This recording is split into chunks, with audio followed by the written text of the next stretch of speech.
Hey friends, it's Lauren Taylor. Thank you so much for joining me in my craft room today. I'm so grateful to have you here. It's the first of the month and I wanted to share the upcoming July 2023 a couple of the kits of the month from Spellbinders. So I'm so excited to get my hands on BetterPress of the month for July 2023. I'm so excited to be a part of this influencer team, and of course, as usual, I have my clear stamp and die of the month.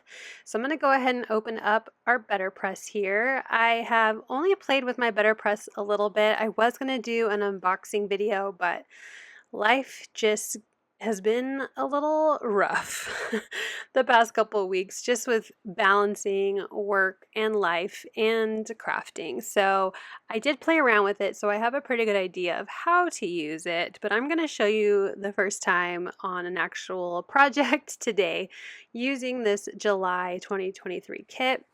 It's Christmas in July with Spellbinders kits this month, so we're going to get some Christmas cards done today. We're just going to start Christmas in July off with a bang, and I'm going to start, like I said, using the BetterPress. So I did follow the guide on how to use it, so I'm just going to kind of quickly go through this. But one thing I did know is that if I don't put my large plates on my cotton paper when I add my Spellbinders tape, I accidentally put it too far and I will emboss, like letter press into the tape, and I get really sad because it doesn't turn out perfect. So one, I guess, tip that I would recommend is making sure you have your plate on your cotton paper when you're adding your tape to keep it in place on that clear plate. I grabbed the tawny brown for my ink for using this BetterPress impression, and I'm going to run this through my Spellbinders P6, the black one I have in collaboration with scrapbook.com. And I just ran it through. I do speed up my videos, but I ran it through nice and slow and took my time, and then I'm lifting it from the magnet so I don't accidentally press it down again and get a double impression. So I absolutely love this kit. Look how beautiful this poinsettia frame is and the wonderful scripty Merry Christmas sentiment. I'm going to do another impression this time with just the frame. I'm not going to do the sentiment because I'm going to use this second impression with my clear stamp and die kit of the month. So I just wanted to run another one, and I used that same tawny brown. I kind of wish I would have gone with more of a pink, and you'll see why later, but I didn't feel like cleaning my plate off, so I just went with brown twice. And for my frame and sentiment, where I'm just using the BetterPress kit of the month, I'm going to do a little bit of watercoloring with my Zig Clean Color brush markers. And I'm just going to quickly go through how I added color to my images. For my smaller ones, I just used one color marker and just colored right into the image. Now for these larger areas like my red poinsettia leaves and the larger green leaves, I laid down some water with a water brush first, and then I brought in the clean color brush and added the color, and then grabbed that water brush again and blended it out. So just trying to make sure that my paper has enough water, you can see right here, to make sure that when I add my watercolor ink, it will blend and it will, spread the color nicely. For my more pine branches, I did do 2 shades of green. I didn't blend them. I just wanted to add a little bit of shadow with the darker green.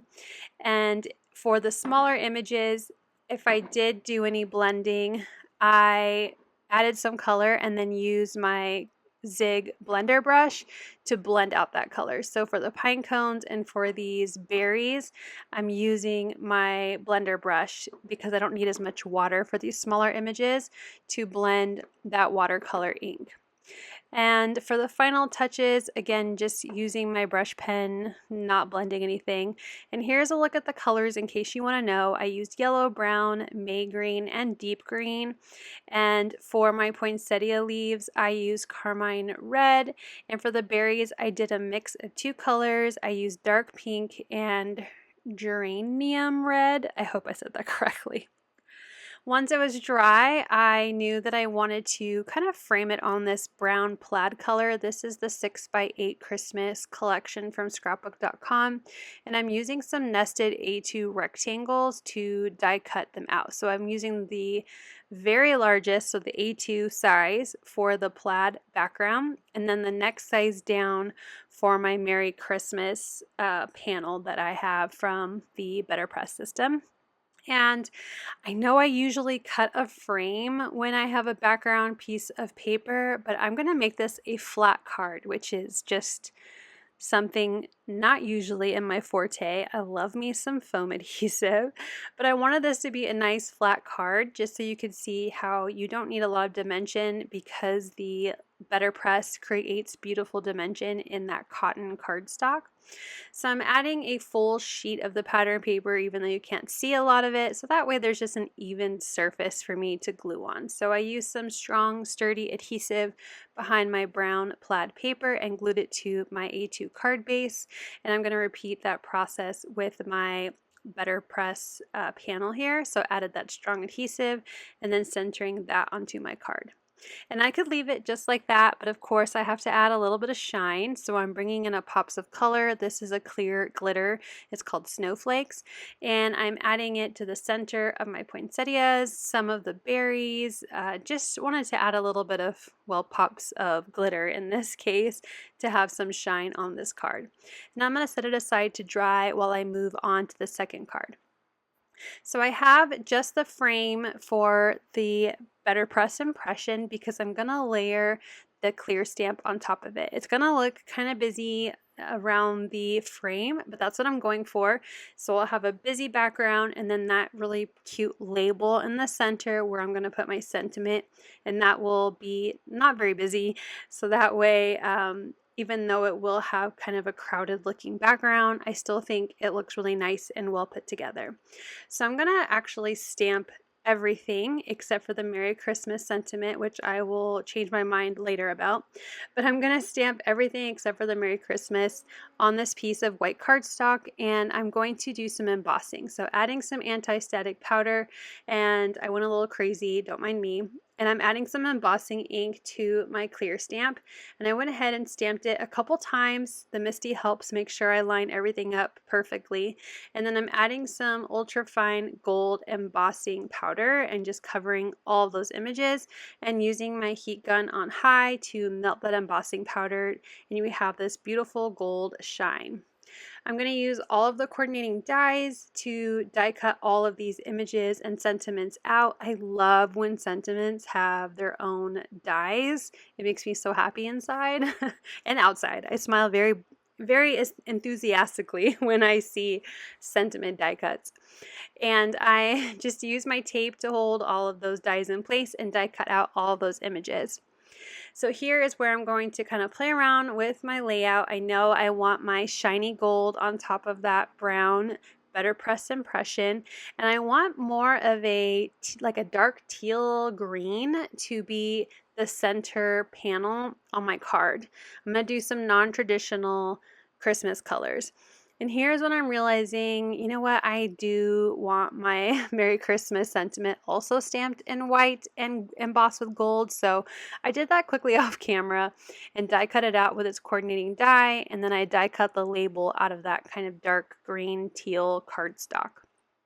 So this is when I decided, since I'm using a not quite green, I thought I would bring in an element of not quite red. So I'm grabbing spun sugar and a blending brush, and I'm adding some of this pink just around my frame. I don't need to do anything in the center because it won't be seen. I'm just adding a bunch of pink ink, and I'm going to fill in the frame. It's not perfect by any means. It just has a nice kind of subtle pink glow that will pop out from behind the gold. And I thought, let's not stop there. Let's add in some solar paste because it's more of a translucent paste, so that pink will shine through and you'll still see the brown from the impression, but it will also have a really pretty shine when you look at it just right in the light.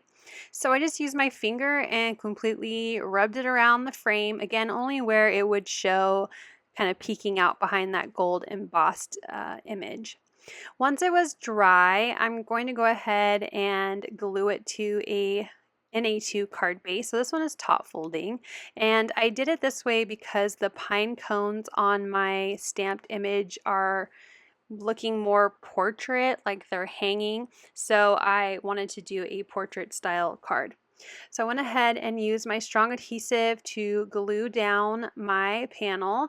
And again, this is where I thought, I definitely should have used a pink impression instead of adding ink, but I think it turns out really cute.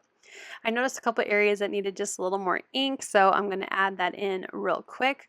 And then I'm going to go find my 2-inch wide foam adhesive so I can add this gold label to the background of my card. So just adding in some large pieces of foam adhesive. I wanted it to pop off the background, and I'm going to use my grid mat to help me center it as best as possible.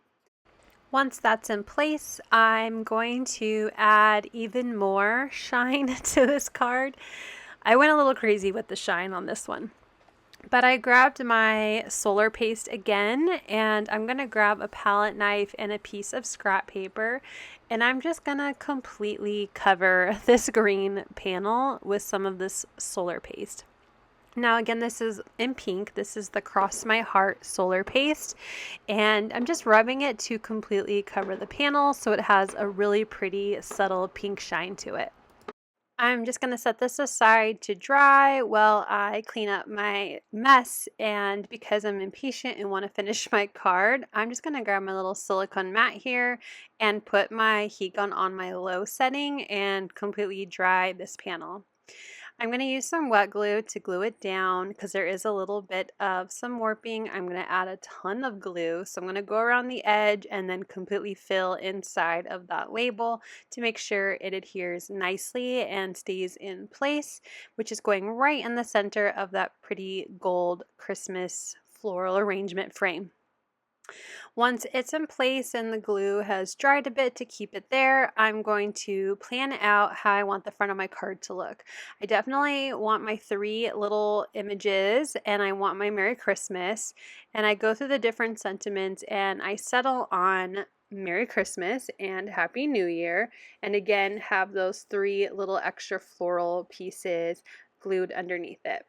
Since I already have some dimension on the card, I'm just going to glue all of these pieces down with my wet glue, and once they're in place, I'll go ahead and add one of the sentiments to the inside of the card.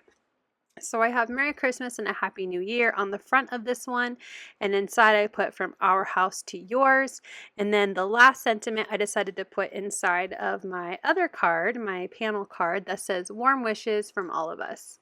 So here is a final look at my 2 cards. This is my BetterPress only card, and I think it turned out really festive and pretty. And here's my BetterPress with the clear stamp set and die kit of the month, where it is a little bit non-traditional and super duper shiny. But I hope you like my 2 ideas with these new kits, and I hope you're as excited as I am that Spellbinders is introducing a BetterPress of the month so I can grow my collection and you can grow yours too. Thank you so much for watching. I hope you'll click like, and if you're new here, I hope you'll subscribe and come back. As always, you can find everything I use down below in the description box. Thank you and have a wonderful day. Bye!